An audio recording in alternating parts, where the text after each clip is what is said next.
Depuis la nuit des temps, l'amour est l'un des sujets les plus mystérieux et les plus puissants de l'humanité. On a écrit des milliers de poèmes, chanté des millions de chansons, versé des océans de larmes à cause de lui. Mais aujourd'hui, je veux qu'on aille plus loin, qu'on explore non seulement l'amour dans ses différentes formes, mais aussi la manière dont il nourrit, inspire et transforme la motivation humaine.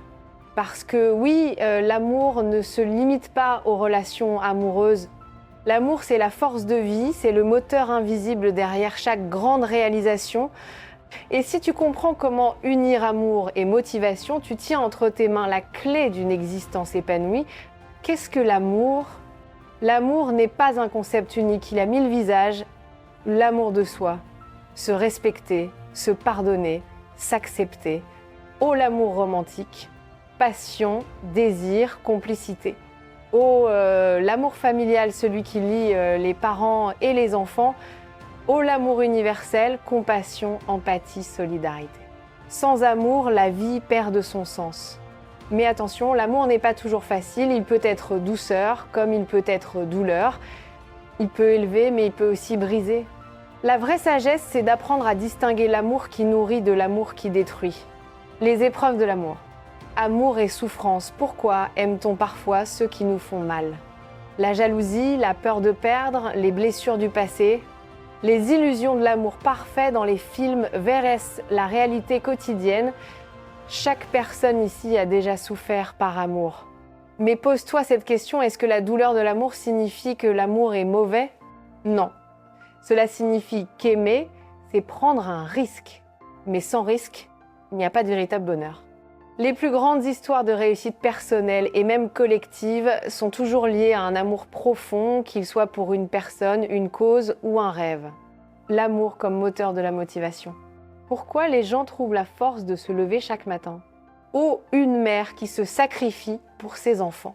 Ou un étudiant qui lutte pour offrir une meilleure vie à sa famille. Ou un artiste qui continue malgré les critiques parce qu'il aime son art. La vérité, c'est que la motivation seule est fragile. Un échec, une fatigue, et elle peut disparaître. Mais quand la motivation est enracinée dans l'amour, elle devient inépuisable. Tu ne fais plus les choses seulement par devoir, tu les fais par passion, par conviction, par amour. Et là, plus rien ne peut t'arrêter. L'équilibre entre amour et motivation. Trop d'amour sans motivation, dépendance, stagnation. Trop de motivation sans amour, froideur, épuisement. L'art de vivre, c'est trouver l'équilibre. Un couple sans motivation stagne et s'éteint. Un rêve sans amour devient une prison. Mais un rêve nourri par l'amour et un amour soutenu par la motivation, ça devient une énergie illimitée. Leçon et appel à l'action. Aime-toi assez pour ne pas accepter moins que ce que tu mérites. Aime les autres assez pour partager, pour pardonner, pour construire ensemble. Aime la vie assez pour te lever chaque jour avec motivation. Alors je te lance un défi. À partir d'aujourd'hui, ne fais plus les choses par peur ou par habitude. Fais-les par amour. Aime ce que tu fais, aime les personnes autour de toi, aime même tes épreuves car elles forgent ton caractère. Et souviens-toi, l'amour n'est pas seulement un sentiment, c'est une décision quotidienne. Décide d'aimer, décide de rester motivé et regarde ta vie changer. Si ce message a touché ton cœur, ne le garde pas pour toi. Partage-le avec quelqu'un qui en a besoin.